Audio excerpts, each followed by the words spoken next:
Selatan. Sedikitnya ada 10 ekor sapi di Kota Lubuk Linggau dinyatakan positif penyakit mulut dan kuku. Kasus penyakit mulut dan kuku atau PMK pada hewan ternak sapi sempat membuat kekhawatiran para peternak di sejumlah daerah. Di Kota Lubuk Linggau terdapat 10 ekor sapi di Kelurahan Margorejo, Kecamatan Lubuk Linggau Utara, yang dinyatakan positif PMK oleh Dinas Pertanian berdasarkan hasil uji laboratorium di Lampung. Untuk meminimalisir dan pencegahan masuknya hewan yang terjangkit penyakit mulut dan kuku di Kota Lubuk Linggau, Dinas Pertanian Kota Lubuk Linggau melakukan pengawasan ketat lalu lintas bagi hewan ternak berkaki 4 yang akan masuk ke Lubuk Linggau. Sapi yang masuk harus dikarantina dan harus memiliki surat keterangan kesehatan dari peternak asal. Pihak Dinas Pertanian Kota Lubuk Linggau mengimbau para peternak agar menjaga kesehatan hewan ternaknya dan jika sakit harus segera cepat ditangani. Sementara untuk masyarakat diimbau jangan panik dan tak khawatir karena kasus PMK tidak menular ke manusia dan dagingnya masih bisa dikonsumsi. Tim Liputan TVRI Sumatera Selatan melaporkan. Saudara, Provinsi Sumatera Selatan saat ini masuk dalam status kuning wabah penyakit mulut dan kuku atau PMK hewan ternak. Lalu bagaimana dalam mengantisipasi hewan ternak dari wabah PMK ini? Untuk menjawabnya sudah bergabung bersama kami melalui line telepon atau telekonferensi Ketua Persatuan Dokter Hewan Sumsel, ada Bapak Jafrizal. Selamat petang Pak Jafrizal. Selamat petang Mbak Caca dan Mas Andi.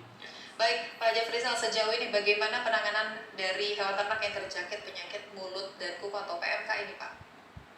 Ya, saya sampaikan bahwa penyakit mulut dan kuku ini kan yang disebabkan oleh virus dan cepat sekali, sangat mudah menyebar, sangat infeksius, dan ini bisa menginfeksi 100% ya, sampai 100% penyebarannya. Dan angka kesakitannya sampai 100%, dan kemudian memang angka kematian dari penyakit ini 5-10%. Ini tergantung dari tingkat umur dan kondisi dari hewan itu. Dan perlu kita ketahui bahwa Sumsel ini sudah terinfeksi dan sudah terjadi wabah di Linggau ya. Ini sudah ada declare dari pemerintah setempat, dan ini kita lihat itu juga ada terjadi di Oki ya kan. Ini tidak menutup kemungkinan karena kita tahu bahwa ini setelah adanya laporan di tanggal 17 Mei 17 Mei itu telah menyebar sampai saat ini sudah menjadi menjadi 16 ya. Itu laporan dari Kementerian Pertanian. Menteri Pertanian melaporkan kemarin itu sudah 16 provinsi sudah menyebar. Dan ini kita tidak menutup kemungkinan ini Sumsel ini akan terancam sekali karena di daerah kita Linggau sendiri, Oki, dan kemudian daerah Bangka Belitung itu sudah terinfeksi. Dan ini penanganan ini tentu saja ini menjaga lalu lintas, ini sudah kerjasama dengan kepolisian, ini harus diperketat dan izin masuk keluarnya ini harus diperketat dan jangan memasukkan sapi yang baru. Nah, ini yang perlu dilakukan oleh pemerintah saat ini. Pak Jafrizal, tidak kenapa yang kita lakukan untuk hewan atau sapi yang sudah terindikasi terkena penyakit PMK ini, Pak? Ya, kalau yang sudah terindikasi ini kita perlu mengkarantina, mengisolasi, dan ada protap yang harus dilakukan. Apabila di tempat itu masih bisa dilakukan isolasi kemudian pengobatan, ini bisa dilakukan pengobatan. Akan tetapi yang perlu diingat bahwa berdasarkan epidemiologinya bahwa sapi yang sudah terinfeksi dan sembuh itu dia akan bisa menularkan, ya kan? Kalau di dalam kiat petindo itu dinyatakan sampai 2 tahun. Ini virus itu masih tetap berada di faringnya dan dia bisa menularkan kepada hewan yang lain, tetap menjadi carrier. Nah, ini yang perlu diingat ya. Nah, apabila itu sapi yang sudah terinfeksi bisa dimusnahkan dalam kategori bisa diisolasi dan bisa dimusnahkan, ini lebih baik.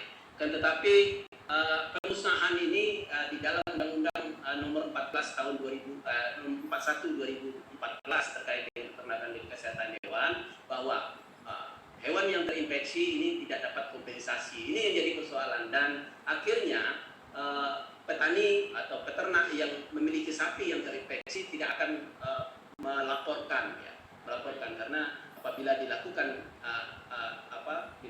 pemusnahan, dia tidak akan mendapat kompensasi. Selain isolasi sendiri Pak Jafri, apakah ada pengobatan atau seperti vaksin begitu? Ya, jadi untuk saat ini vaksin belum tersedia dan disampaikan oleh Kementerian Pertanian itu akan ada di bulan Agustus akhir ya. Ini butuh waktu. Dan tetapi penyebarannya ini kan sangat masif, dan ini yang perlu dilakukan adalah pencegahan, memperketat biosecurity. Apa yang bisa dilakukan oleh peternak? Melakukan pengetatan dalam lalu lintas, ini menjaga biosecurity, menjaga lalu lintas dengan melakukan disinfeksi. Nah, ini yang harus dilakukan dengan ketat di kandang-kandang peternak agar penyakit ini tidak terbawa. Dan ini mungkin merupakan upaya yang harus dilakukan, tetapi memang penyakit ini bisa menular melalui kontak langsung atau kontak tidak langsung, melalui peralatan-peralatan yang melintas masuk, dan tetapi juga bisa menular melalui udara. Ini yang jadi persoalan. Jadi radius 10 kilo ini masih bisa tertular karena dibawa oleh udara.